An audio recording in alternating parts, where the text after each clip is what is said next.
Now let's talk about this microphone. In this video, we're not going to actually build anything. I just need to explain something. So the microphone by default is enabled. So if you have music or sound effects in your scene, as soon as you start recording, the audio goes away. It goes completely muted, because if the audio is coming out of your phone and the microphone is picking up audio, there's going to be a feedback loop and it's going to sound terrible. So that's why that happens. So if you're making a filter where you really need sound effects or music playing during recording, you can just disable the microphone up here. And that way, when you do start recording, music and sound effects will play.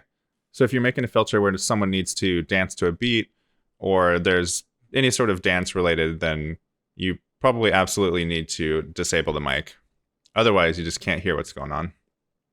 And hopefully this improves over time. Maybe there's a way that the audio could get way quieter, but not totally mute. I mean, who knows where it's going to go, but in any case, this is very important to understand why you might need to disable this mic.